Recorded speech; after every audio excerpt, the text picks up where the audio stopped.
Hi everyone, in this video we're going to be designing this texture in Substance Designer, and also I've got this ring here which I use as a shockwave, and we're just going to try to fit that into this video, as well as this is just a couple nodes. So let me show you what I'm actually using those two for.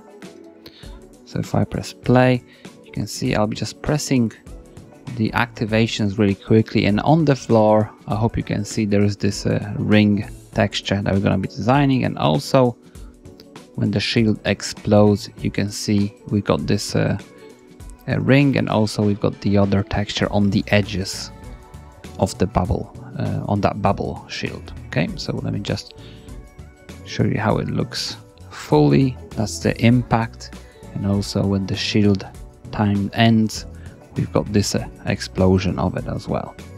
Okay, so just a small tiny effects that I'm using those two for, but I think they just add a bit more details to the whole shield. Alright, so let's jump into Substance Designer and let's start making those two textures.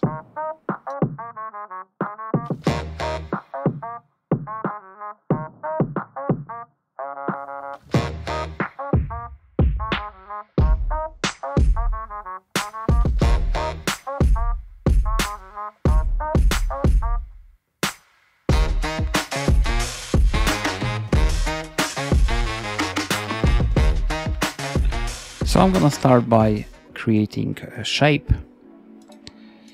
I'm gonna turn that into a disk, scale it down. I'm also gonna just copy and paste that node, increase the scale of it, and I'm gonna blend those two together. For the blend, I'm gonna use subtract node. And next, I'm just gonna use slope blur grayscale. I'm gonna get another shape because I need that soft circle. And in here, I'm just gonna put samples to the max and play with those values. So as you can see, once I start putting the maximum available value, which is 16, I'm getting slight blur here, but I just want to be slightly higher. So maybe I'm gonna put 100. And you can play with those if you want. I'm just gonna maybe keep it at 60. And see if that works for me.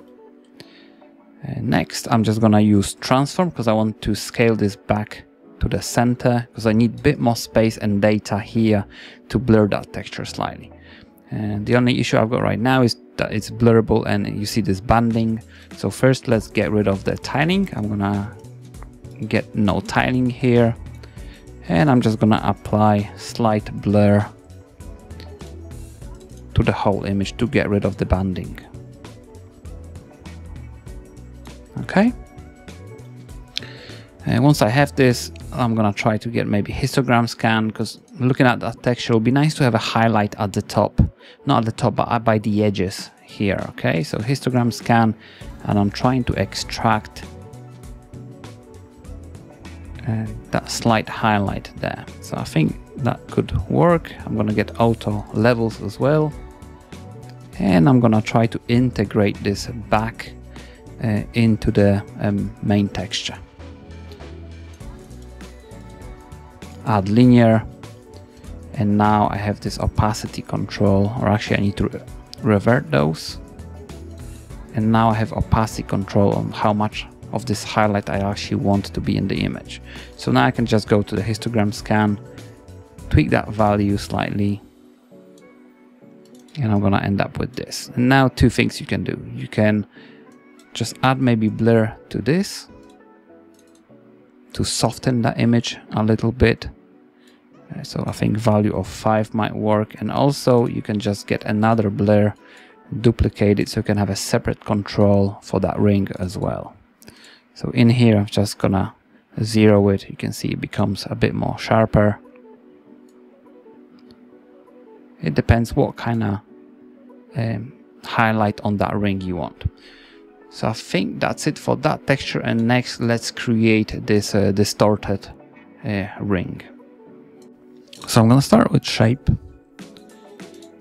and I wanna create similar setup to the one we've just done, with a few modifications just to show you a slightly different approach to creating that ring. So I'm gonna go with the blend. I'm gonna have a subtract here. Scale this one down a bit. With this, I'm gonna get slope. And I'm gonna plug in this soft circle shape into the slope.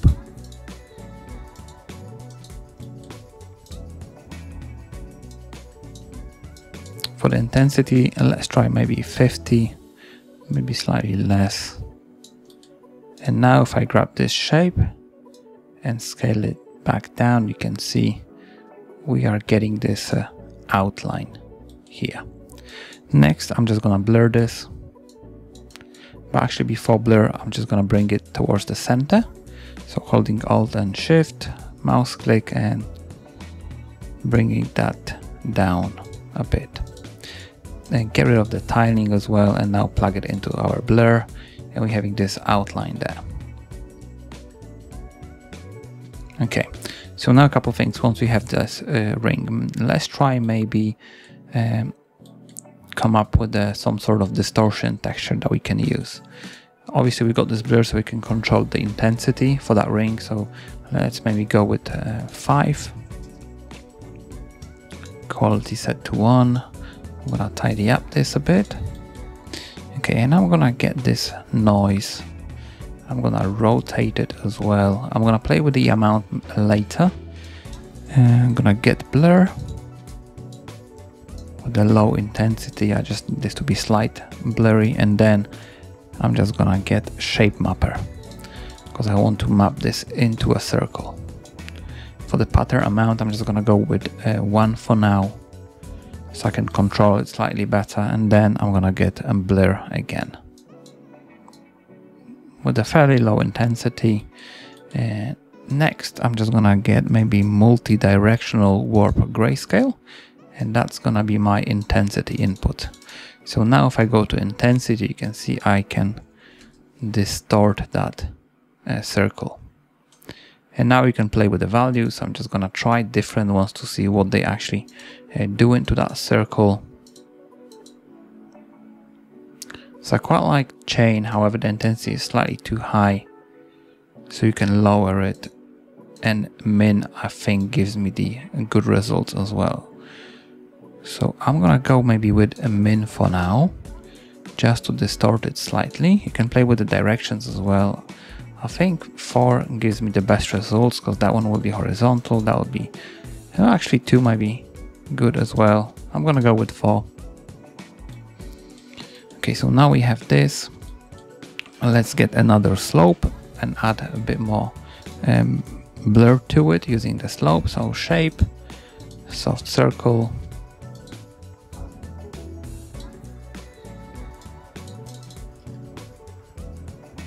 Increase the samples. So I'm gonna put the intensity slightly high. And next I'm gonna extract the ring actually. So I'm gonna get a histogram scan. Get the position, contrast as well. As you can see, we are getting this center bit. I'm gonna run it through auto levels. And now I can overlay this on top. So blend. And I'm gonna try different nodes. You can try add, but I think it's a bit too intense. Max might work as well. I think max gonna work best in this case. And now I can just play with the opacity. Depends how much of that highlight I want there. You can go back to histogram scan, scale it down if you just wanna slight glow there. Okay, next bit, maybe let's get another slope and try to get this to go inward, so that will be minus value. So I'm gonna get shape again, soft circle. However, this time I'm just gonna go onto into the minus value, so minus 20. Let's try. So I think maybe minus 20 could work, and I'm just gonna blend it back into our texture. I have the opacity as well in case I want to control the intensity of it. So I think something like this could work. I think those highlights are a little bit too hard-edged. So what I'm going to do is just use a blur right before I plug this into the texture. And now I can control this intensity here. Let's try fix that blur slightly. Histogram scan as well, just to increase it.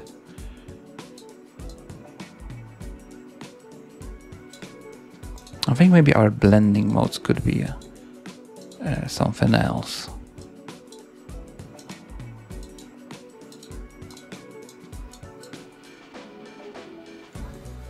Okay, so I'm actually gonna go with add linear, but with a low value on the opacity. Okay, so that's our ring. Let's go with another multi-directional warp grayscale. And I'm gonna copy that exact setup that we done here and just plug it in. I'm gonna try different settings now.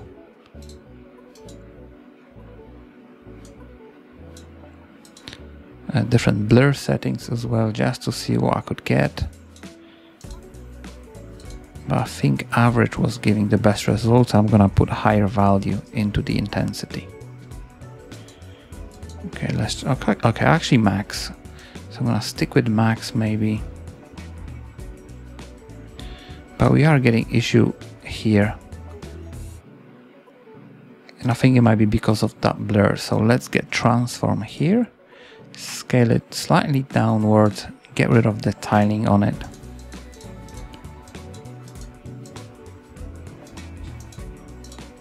And plug it into the slope. Okay, so that's slightly better. As you can see here, we're getting this scale down problem. So we could scale down this as well. I'm gonna copy that transformation. And as you can see, that hopefully works better for you as well. So I'm just gonna increase the intensity now. I can run it through auto levels just to check if it's gonna level our noise. Also, I'm gonna run it through blur slightly to get a glow and blend it back into our texture using max settings. And now I got the opacity slider, so I can decide how much of that glow I actually want.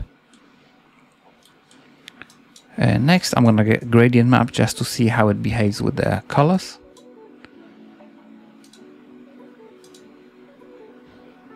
I'm gonna select this one.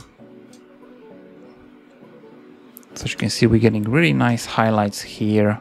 It's not too much of them, and really nice transition of the colors using that gradient. Also at the end, maybe I'm just gonna test it and give it slightly different color, like maybe dark blues.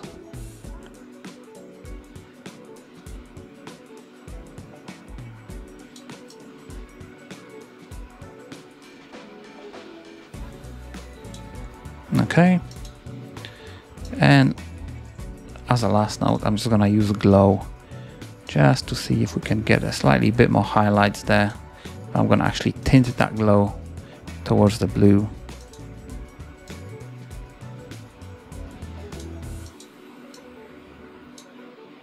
And tweak the settings of that glow as well. Okay, so next you can maybe try to desaturate that. However, as you can see, it gives me really bad transition of the colors. So I'm usually gonna export, I'm usually exporting this node, and then I can add some colors in the game engine. However, as a last bit, I want to see how it behaves if I want to use the smooth step in the game engine. So if I want to create like erosion, you can see I can recreate that behavior. You can see now on the screen in the game engine. So I think making this disappear in the game engine looks really cool. So just make sure you don't have any super hard edges here, because that will be difficult to erode using that method. Okay, so that's our distorted ring texture. I hope you enjoyed it, and thank you so much for watching.